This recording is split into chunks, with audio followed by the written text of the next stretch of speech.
రంగారెడ్డి జిల్లా తెల్లాపూర్ మున్సిపాలిటీ పరిధి 11వ వార్డులోని ఉస్మాన్ నగర్లోని కాంగ్రెస్ పార్టీ ఎలక్షన్ మేనిఫెస్టోలో పొందుపరిచిన 6 గ్యారెంటీలను ప్రజలకు చేరువచ్చేందుకు ముఖ్యమంత్రి రేవంత్ రెడ్డి నాయకత్వంలోని పకడ్బందీగా చర్యలు తీసుకుంటూ ఉన్నారని డీసీసీ వర్కింగ్ ప్రెసిడెంట్ పార్స శ్యామరావు అన్నారు.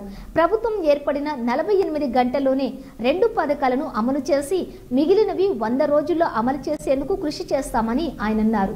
డీసీసీ వర్కింగ్ ప్రెసిడెంట్ శ్యామరావు ఆధ్వర్యంలోని ప్రజాపాలన కార్యక్రమాన్ని ప్రారంభించారు. ఈ కార్యక్రమానికి మున్సిపల్ చైర్మన్ లలితా సోమిరెడ్డి, కౌన్సిలర్లు చిట్టి ఉమేష్, రవీందర్ రెడ్డి, పిఎస్సిఎస్ చైర్మన్ బుచ్చిరెడ్డి హాజరయ్యారు. ఈ సందర్భంగా ఆయన మాట్లాడుతూ ప్రజలు ప్రభుత్వ ఆఫీసుల చుట్టూ అధికారుల చుట్టూ తిరగకుండా అధికారులే ప్రజల వద్దకు వచ్చి వారి సమస్యలు తెలుసుకుని వాటికి పరిష్కారం కొరకు అధికారులతోటి నివేదిక తయారు చేయబడుతుందని అన్నారు.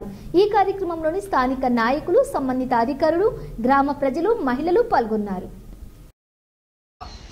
మరి సీఎం ప్రమాణ స్వీకారం రోజే మరి 2 పథకాలు ఆ రోజు ఇవ్వడం జరిగింది. ఇప్పుడు మహాలక్ష్మి పథకం, బస్సులో ఉచితంగా బస్ ప్రయాణం వచ్చినాయమ్మా, బస్సు ఎక్కుతారు అందరూ, ఫ్రీ ఉందా?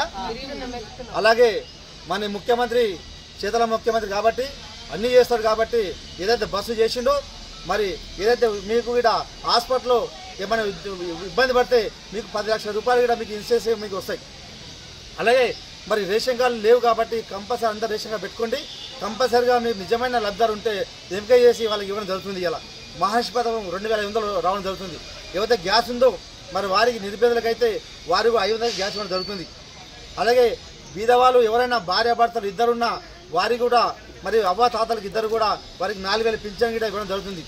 మరి రానున్న ఎలక్షన్ కోడ్ ఉంది కాబట్టి ఈ పాత వాళ్ళకి ఎవరైతే ఉన్నదో వారికి ఈ నెలనే వాళ్ళకి 4000 పింఛన్ కూడా ఇవ్వడం జరుగుతుంది. ఇలా ఎందుకంటే మాకు ఇన్స్ట్రక్షన్ జరిగినాయి కాబట్టి చెప్తున్నాము. అలాగే మీది ఎవరైనా రేషన్ కార్డు కానివ్వండి పింఛన్ పెట్టుకుంటే వారికి ఎంక్వైరీ చేసి వారికి కూడా నిజమైన లబ్ధాలు అనుకుంటే వాళ్ళకి కూడా ప్రభుత్వం కూడా ఈ 100 రోజుల్లో వాళ్ళకి మంచి అవకాశం ఇచ్చి వాళ్ళకి పథకాలు అందుతాయి.